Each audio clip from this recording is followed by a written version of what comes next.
سلام تعنا هولي كميت صنح فتوات تختتلتي او نيلو معنت فيديونا دما او زقلت زي او زمحاورو ميديا زراربتي خوينم زوعب فيديوتاتن كالوت واناوي حدش تحوريتاتن حرب مخان كنكاتتل حيزلكم قريبا يخو أبي حمد صمدو فتيرم يمصون الله كصدفوني يوم يردات يالله يبلل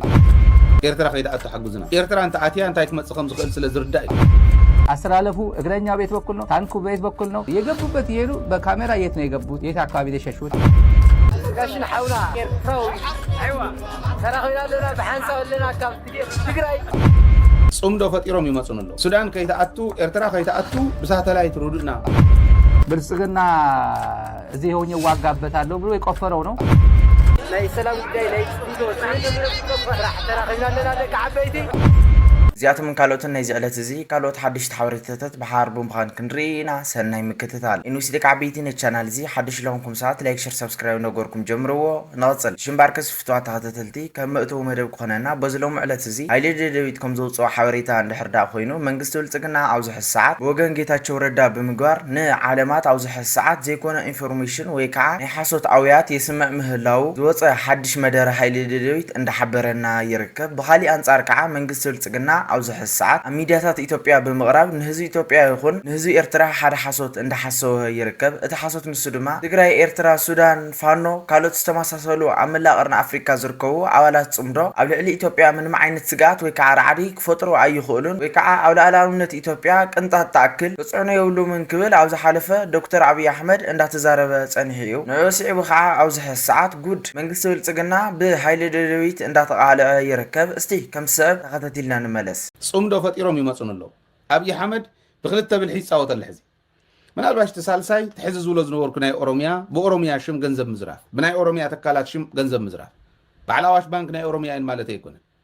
አታችመንቶም ግን ምስኦም እዩ ንምንታይ ፈልጥዎ ይኹን ቅድሚ ሕዚ ገለጽናዮ ስለ ዝኾነ ሓለፍቲ መብዛሕትኦም ኣብኡ ስለ ዝኾኑ በር ናይ ተጋሩ እውን እዩ ናይ ካልኦት እውን እዩ ሸር ካምፓኒ ፕራይቬት እዩ ስለዚህ ጽምዶ ፈጢሮም ይመጹን الله ከጽዱፉን እዮም የረዳት ያለ ይብለሉ ሩዱን ይብለሉ እንደገ خዛረብ ከሎ ሩዱን እያ በጃኹም ሩዱን እያ የረዳት ያለ ያ ንወጻ خዛረብ ከሎ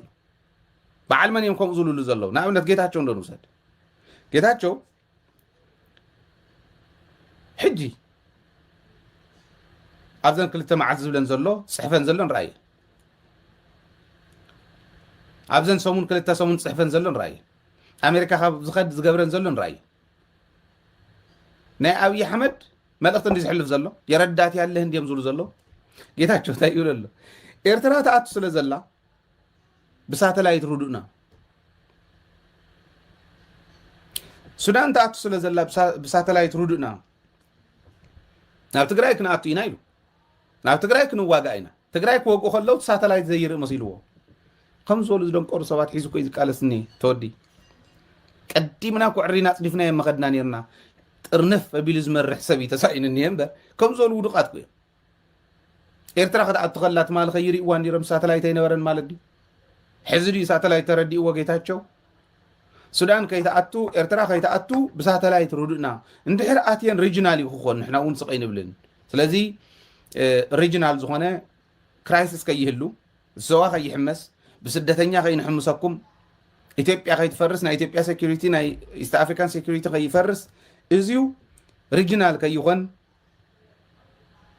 حقوزنا يبل إيرترا خي تأتو حقوزنا إيرترا أنت آتيا أنت هيك متصخم زخيل سلا زرداي إيرترا كوس إلكا تقرأ حلف إلكا أنت خير كاس بساعتها تسمرات تأتي خازو زنبرة سو أي كوي تايدا أخونا حزنا بفرح تأتي بساتلايت كحقوزو نا عالم قد في تملأ سجلت هتناوله دبلوماتيك لخ حقوزهم نبعل ጌታቸው ዋፊሩ ንኻልኦትኩም ዘሉ ባንዳታት ዋፊሩ ቦቲን ከካብ ሕድ ብሄሩ ዘሎ ባንዳ ዋፊሩ ኡ ይብለሎ አብይ አሕመድ ኦኬ በሃይማኖቱ እንታይ ተረፈ ፕሮቴስታንት ነተም ፕሮቴስታንት ሕሳዮም ይረመሎ ኣብ ናይ ዲሞክራትን ናይ ማንየም ሪፐብሊካንን ዘሎ ፈላላይ ሪፐብሊካን እኮ በቃ ፕሮቴስታንት ስለዝኾኑ ስኹምኩም ሳና እኮ ኢኹም ኢትዮጵያ እኮ ከም ዝኽን ገብራ ስለዝደለና እዩ ገለታት ዝብሉ ሰበኽ ትሰዲድሎ ንካቶሊክ ከምኡ ንካቶሊክ ንኣውሮፓ ንኦርቶዶክስ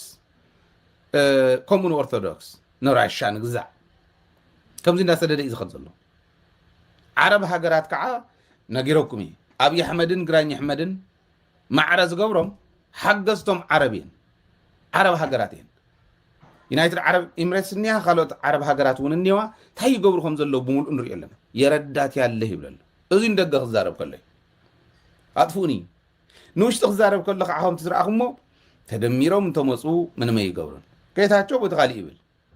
የፍትዋት ተኸታተልቲ እቲ ቪድዮ ነተኸታተልኩም ይመስል ነይሩ ማለት እውን ሃይሊ ድድቢቶ ዝሕዝ ሰዓት ዘውፅኦ ሓድሽ መደረ ወይ ከዓ ሓድሽ ሓበሬታ ነቲ ዝተኸታተልኩሞ ይመስል ነይሩ ማለት እውን ኣብዚ ሕዚ ሰዓት መንግስቲ ብልፅግና ንዓለማትን ንመላእ ቀርኒ ኣፍሪካ ዝዛረቦ ዘለው ዘረባታት ዝተፈላለዩ ምዃኖም እንዳሓበረና ፀኒሑ እዩ ማለት እውን ንህዝቢ ኢትዮጵያን ትግራይን ኣብዚ ሕዚ ሰዓት ዝዛረቦ ዘሎ ዘረባታትን ንዓለማት ብመንገዲ ጌታቸው ረዳ ኣቢሉ ዝዛረቦም ዘለው ዘረባታትን ሓደ ከም ዘይኾኑ እንዳሓበረና ፀኒሑ እዩ እዚ ጉዳይ እዚ ዘርእየካ ድማ ንዓለማት መንግስቲ ብልፅግና ከም በዳሊ ትግራይን ኤርትራን ኮታስ መላእ ቀርኒ ኣፍሪካ ዘለዋ ኣባላት ጽምዶ ዝኾነ ሃገራት ከዓ በደልቲ ኣምሲሉ እንዳቀረበ ኣብ ውሽጢ ኢትዮጵያ ወይ ከዓ ኣብ ተግባር ኣብ መሬት ዝረአ ድማ ኢትዮጵያ እንዳበደለት ህዝቢ ኤርትራን ህዝቢ ትግራይን ድማ እንዳተበደለ ከም ዝርከብ ዝፍለጥ ኮይኑ ንዑ ሲዑ ድማ ኣብዚ ሕዚ ሰዓት እቲ ሚስጥር መንግስቲ ብልፅግና እንዳቃልዖ ይርከብ ሃይሊ ደደቢት ከም ዝተኸታተልኩሞ ሽምባርከስ ፍትዋት ተኸታተልቲ እዚ ካብርኣና እስቲ ናፍ ዝቕፅል ቪድዮ ንስገር እዚ ብምውፃእ ድማ እቲ ብህዝቢ ትግራይን ብህዝቢ ኤርትራን ዝተጀመረ ጽምዶን ርክባትን ኣብዚ ሕዚ ሰዓት ሓደ ደረጃ ሓፍ ብምባል ናብ ሰራዊታት ሰጊሩ ምህላው ዝፍለጥ ኮይኑ እስቲ ካብ ዶብ ትግራይን ኤርትራን ውዕሎ ሰራዊት ትግራይን ኤርትራን እንታይ ይመስል ንዝብል ዝወፀ ሓድሽ ቪድዮ ኒህና እስቲ ከም ሰበብ ተኸታቲልና ንመለስ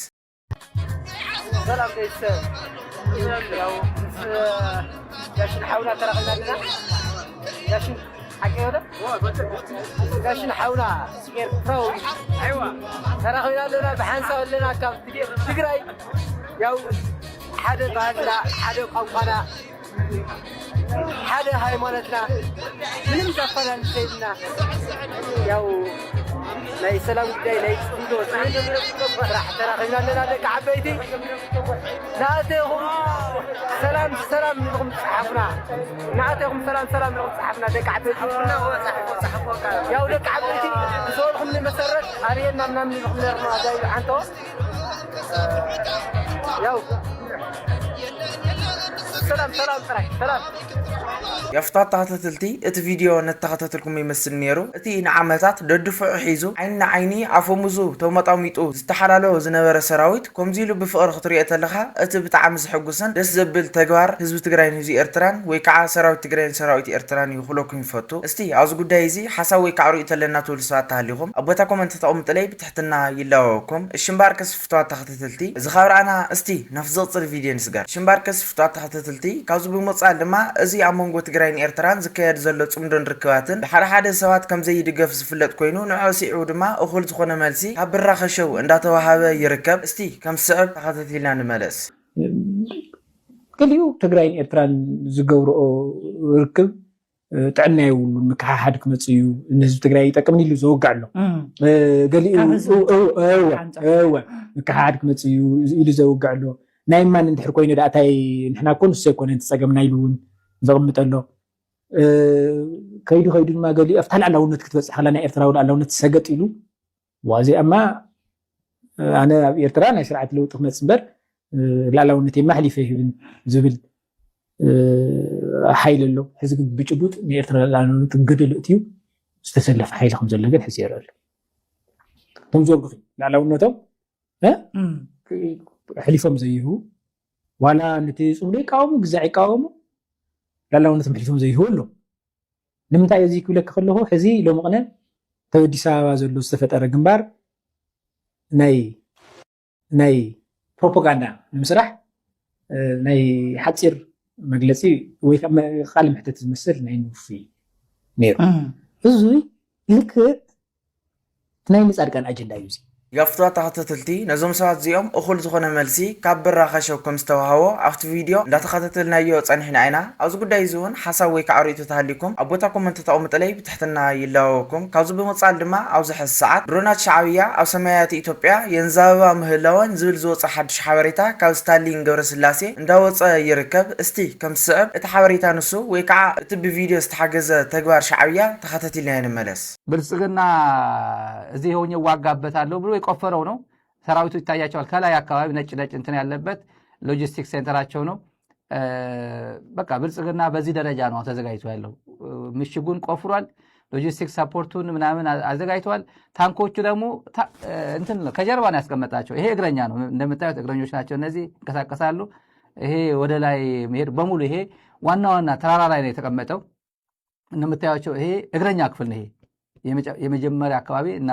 የዲሽቃ ምናምን አቀማመጥ አካባቢ እዚህ አካባቢ ነው ያሉት። ወታደሩ እንደምታዩት ነው። ዙም ኢን ዙም አውት የካሜራ ሲስተሙ እንደምታዩት ነው። ይሄ ብልጽግና ጩበይበር በዚህ ደረጃ ተከምሮ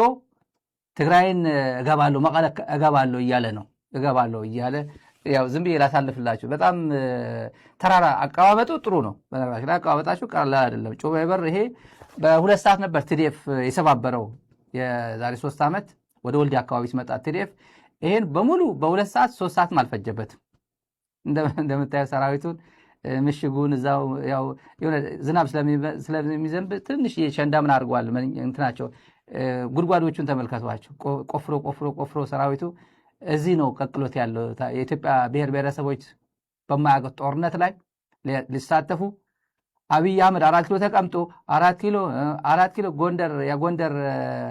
ደመላሽ ያደመላሽ እያለ ጎንደር ምናምን እየተሳደበ እየዋለ 4 ኪሎ ለመቀበጥ የኢትዮጵያ ብሔር ብሔረሰቦች ኢትዮጵያ እየተወረረች ነው ኑና አገር ጠብቁ ብሎ ያስቀመጣቸው እዚህ ነው እንደምታዩት ነው። እና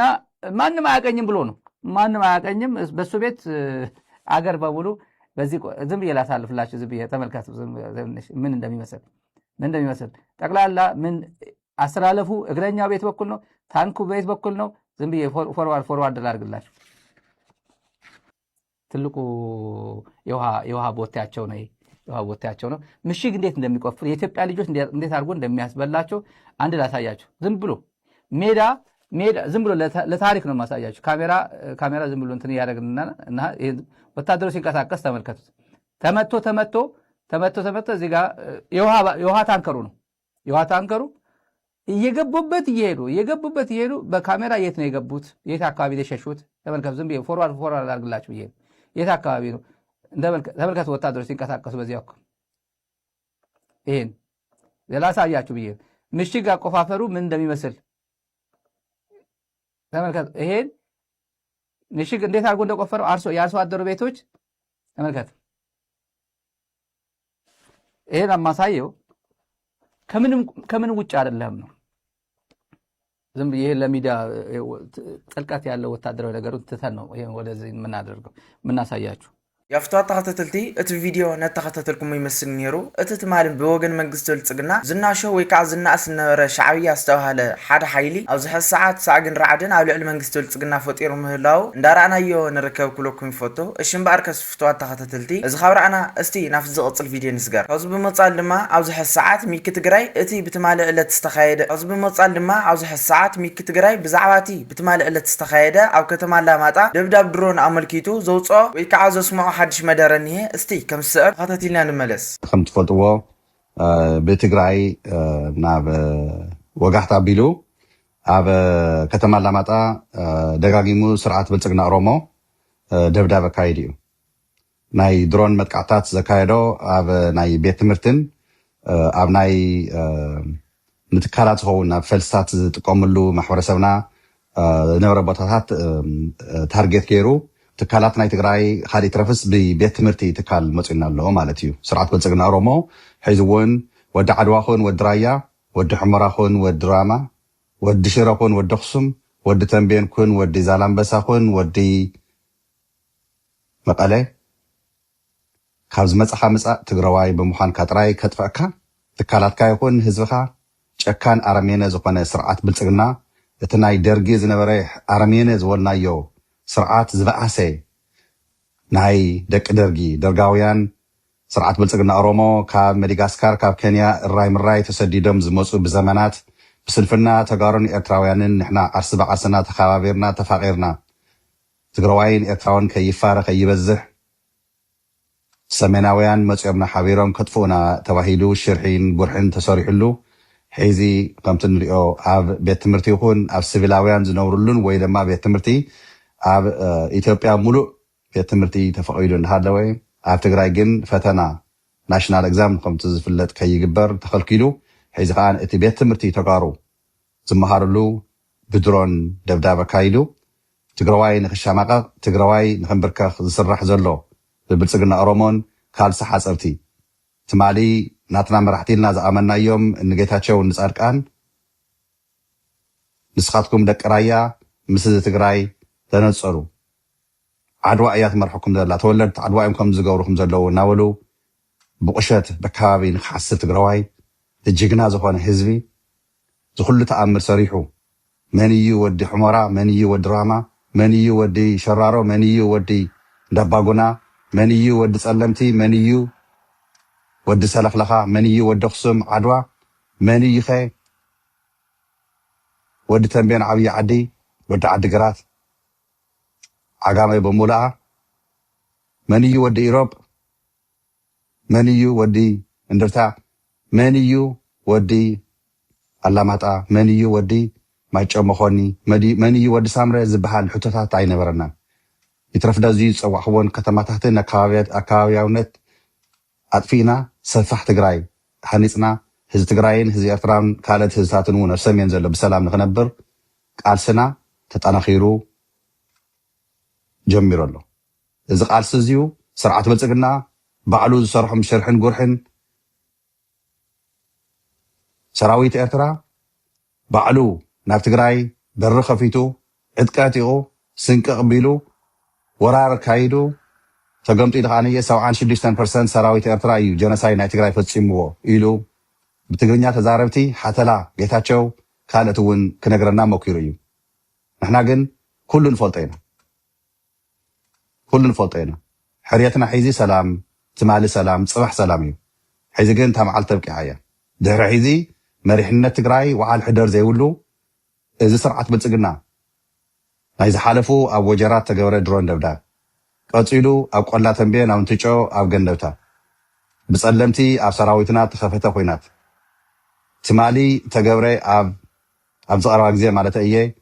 ኣብ ሸረሪና ከመይ ገይሩ ከም ዝኸሰረ ከመይ ገይሩ ከም ተሰዓረ ከመይ ገይሩ ከም ተደምሰሰ ርኢና እየና ስርዓት ብልፅግና ዓቕሚ ከም ዘይብሉ ሰራዊት ብልፅግና ኢዱ ክህብ እምበር ተዋጊኡ ዕላማ ከም ዘይብሉ እዚዩ ህዝቢ ትግራይ ህዝቢ ኤርትራ ሰራዊት ትግራይ ሰራዊት ኤርትራ ሰራዊት ሱዳን ብደንቢ ገይሩ ይፈልጥ እዩ ብደንቢ ገይሩ ስለዝዩ ኣነ ብትዕግስቲ መራሕትና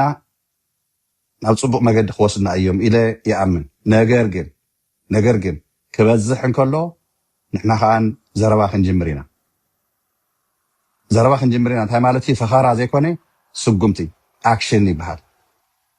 ተዳለወ ሰራዊት እኒሄ ናብ ትግራይ ተዳለወ ሰራዊት እኒሄ ኤርትራ ተዳለወ ሰራዊት እኒሄ ሱዳን መሪሕነት ትግራይ ኣብ 4 ዓመት ሙሉእ ኣብ ዕንክሊል ኣብ ግዝያዊ ምድንጋር ዝነበረ ትግራይ ሕዚ